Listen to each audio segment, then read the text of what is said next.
Assalamualaikum warahmatullahi wabarakatuh. Saya Tri Rahmayanti, Program Studi Pendidikan Agama Islam semester 5, kelas B. Oke semuanya, di sini saya akan mereview sebuah skripsi yang mana berjudul Konsep Pendidikan Islam atau Studi Pemikiran Muhammad Natsir dan Hasan Langgulung. Dan skripsi ini diteliti oleh Ahmad Dedi Setiadi yang berasal dari Institut Agama Islam Negeri Salatiga pada tahun 2017. Nah, langsung saja kita ke bab 1 pendahuluan, yang mana pendahuluan ini terdiri dari latar belakang, kemudian pertanyaan penelitian dan tujuan penelitian, lalu ada manfaat penelitian.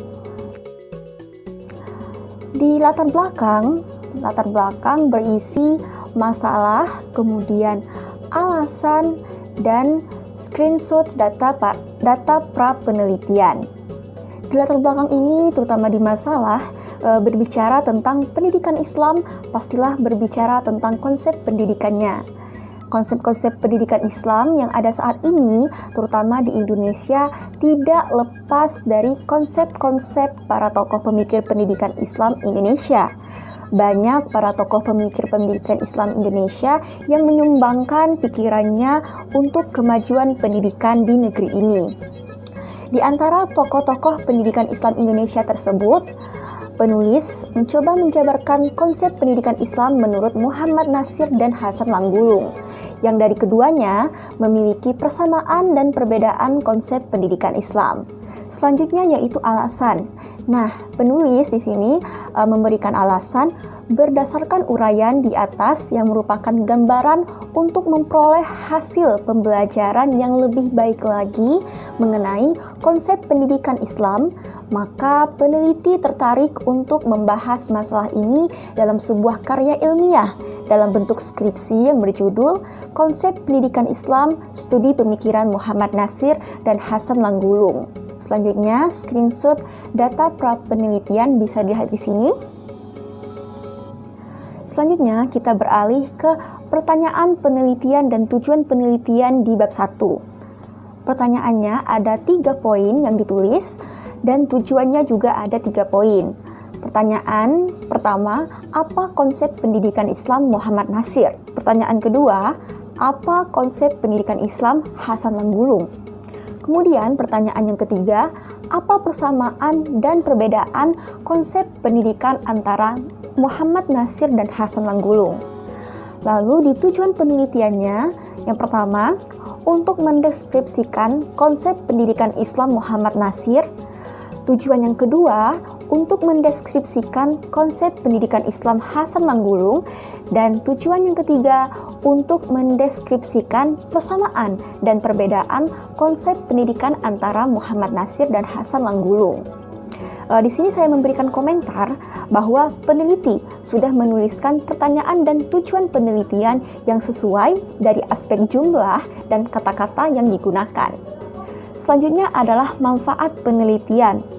Manfaat penelitian ada 2 yang ditulis, yaitu secara teoritis dan secara praktis. Bisa dilihat di sini, secara teoritis, manfaatnya yang pertama, memberikan kejelasan secara teoritis tentang konsep pendidikan Islam dari Muhammad Natsir dan Hasan Langgulung. Yang kedua, menambah dan memperkaya keilmuan di dunia pendidikan Islam. Kemudian, manfaat teoritis yang ketiga, memberikan sumbangan data ilmiah di bidang pendidikan bagi Fakultas Tarbiyah dan Ilmu Keguruan Pendidikan Agama Islam di IAIN Salatiga. Kemudian, manfaat yang keempat, memberikan manfaat dan menambah khasanah keilmuan, terutama dalam memahami kajian keislaman, serta dapat digunakan untuk menambah literatur bagi khazanah ilmuwan dunia pendidikan. Lanjut ke manfaat praktis. Manfaat praktis yang pertama yaitu menambah wawasan bagi penulis dalam mengetahui konsep pendidikan Islam menurut Muhammad Natsir dan Hasan Langgulung. Kemudian kedua, memberikan manfaat bagi pembaca umumnya dan khususnya bagi penulis sendiri tentang konsep pendidikan Islam. Manfaat praktis yang ketiga yaitu menambah khazanah keilmuan bagi para praktisi pendidikan dalam mengkaji konsep pendidikan Islam. Kemudian manfaat praktis yang terakhir yaitu yang keempat, memberikan manfaat bagi praktisi pendidikan untuk dapat mengembangkan konsep pendidikan Islam yang lebih baik. Nah, di sini saya sendiri memberikan komentar di bagian manfaat teoritis, poin ketiga itu seharusnya dimasukkan ke bagian manfaat praktis karena mengacu kepada fakultas. Kita akan lanjut ke bab 2 yaitu kajian pustaka. Nah, di kajian pustaka ini terdiri dari landasan teori atau kajian pustaka, kemudian kajian penelitian terdahulu atau kajian penelitian yang relevan. Nah, yang pertama yaitu landasan teori atau kajian pustaka. Teori yang dikaji yang pertama yaitu biografi Muhammad Natsir, kemudian subteorinya latar belakang keluarga Muhammad Natsir, lalu riwayat pendidikan Muhammad Natsir, karir politik Muhammad Natsir, dan karya ilmiah Muhammad Natsir. Kita lanjut ke teori yang dikaji yang kedua yaitu biografi Hasan Langgulung, yang mana subteorinya yaitu latar belakang Hasan Langgulung, kemudian riwayat pendidikan Hasan Langgulung, selanjutnya riwayat karir Hasan Langgulung dan karya ilmiah Hasan Langgulung. Di sumber kutipan bisa dilihat di PPT ini. Lalu teori yang ketiga, teori yang dikaji tentang konsep pendidikan Islam Muhammad Natsir. Ada tujuan pendidikan Islam, kemudian kurikulum pendidikan Islam, dan terakhir metode pendidikan Islam, yang mana sumber kutipan juga bisa dilihat di PPT ini. Lalu teori yang dikaji yaitu yang keempat, ada konsep pendidikan Islam menurut Hasan Langgulung. Sama juga subteorinya yaitu tujuan pendidikan Islam, kurikulum pendidikan Islam, dan metode pendidikan Islam. Selanjutnya yang terakhir, teori yang dikaji yaitu analisis komparatif konsep pendidikan Islam Muhammad Natsir dan Hasan Langgulung, yang mana subteorinya pertama, perbandingan pada aspek tujuan pendidikan Islam menurut Muhammad Natsir dan Hasan Langgulung, kedua, perbandingan pada aspek kurikulum pendidikan Islam menurut Muhammad Natsir dan Hasan Langgulung, lalu subteori yang ketiga yaitu perbandingan pada aspek metode pendidikan Islam menurut Muhammad Natsir dan Hasan Langgulung. Oke, selanjutnya kajian penelitian terdahulu atau kajian penelitian yang relevan. Nah, si penulis ini atau peneliti ini mengambil beberapa skripsi, mengacu kepada beberapa skripsi sebelumnya yang sudah ditulis, yaitu yang pertama ada yang ditulis oleh saudara Mahfur yang berjudul Konsep Pendidikan Islam Menurut Muhammad Natsir. Nah, di sini kesimpulannya bahwa pendidikan harus dapat membawa manusia mencapai tujuan hidupnya, yaitu menghambakan diri kepada Allah. Lalu dalam penelitian yang ditulis oleh saudara Al-Juhra yang berjudul Konsep Pendidikan Islam di Indonesia Menurut Muhammad Natsir.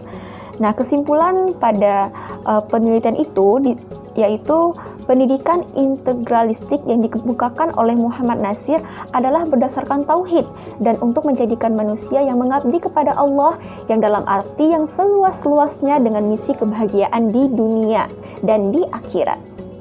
Skripsi yang ditulis oleh Hidayatul Muslimah berjudul Muhammad Natsir dan pemikirannya tentang demokrasi, yang mengemukakan tentang demokrasi teistik yang dibangun oleh Natsir atas dasar konsep ijtihad, syura, dan ijma. Jadi peneliti di sini mengambil beberapa penelitian yang membahas tentang pemikiran Muhammad Natsir dan Hasan Langgulung. Meskipun beberapa penelitian telah mengkaji tentang pendidikan Islam, tetapi belum ada penelitian yang membandingkan pemikiran kedua tokoh tersebut seperti penelitian yang dilakukan oleh si penulis. Kita lanjut ke bab 3 tentang metode penelitian. Nah, di metode penelitian ini ada beberapa pembahasan. Yang pertama yaitu pendekatan dan jenis penelitian, kemudian ada tempat dan waktu penelitian, sumber data penelitian, teknik dan instrumen pengumpulan data, lalu ada teknik pemeriksaan keabsahan data, dan teknik analisis data. Kita ke pembahasan yang pertama, yaitu pendekatan dan jenis penelitian. Nah, peneliti di sini tidak mencantumkan pendekatan yang digunakan. Seharusnya peneliti menulis pendekatan kualitatif atau kuantitatif, tapi dilihat dari isi skripsi, pendekatan yang digunakan adalah kualitatif. Untuk jenis penelitian, yaitu penulis menulis penelitian kepustakaan. Seharusnya peneliti menulis jenis pendekatan yang digunakan pada skripsi ini adalah jenis biografi. Kemudian tempat dan waktu penelitian. Peneliti tidak mencantumkan tempat dan waktu penelitian secara jelas di dalam skripsinya karena peneliti menggunakan jenis penelitian biografi di mana peneliti lebih memilih meneliti dokumen, buku, dan sejenisnya. Sumber data penelitian. Di skripsi ini, peneliti menggunakan dua sumber. Yang pertama sumber primer dan yang kedua sumber sekunder. Untuk sumber primer bisa lihat di sini. Banyak sekali ya, ada 6 sumber. Kemudian untuk sumber sekunder juga ada 4, bisa dibaca di sini. Kita lanjut ke teknik dan instrumen pengumpulan data. Untuk pertanyaan penelitian, apa konsep pendidikan Islam Muhammad Natsir? Nah, teknik pengumpulan data yaitu dokumentasi. Sedangkan peneliti menulis di dalam skripsinya bahwa teknik pengumpulan data yang digunakan yaitu telaah dokumen atau telaah kepustakaan. Instrumen atau alat pengumpulan data pada pertanyaan ini yaitu dokumen. Selanjutnya, pertanyaan penelitian, apa konsep pendidikan Islam Hasan Langgulung? Nah, menggunakan teknik dokumentasi juga yang mana instrumen atau alatnya yaitu dokumen.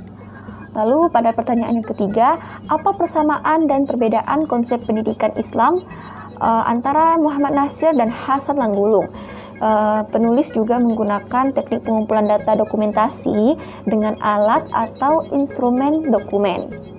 Oke, selanjutnya kita akan membahas tentang teknik pemeriksaan keabsahan data.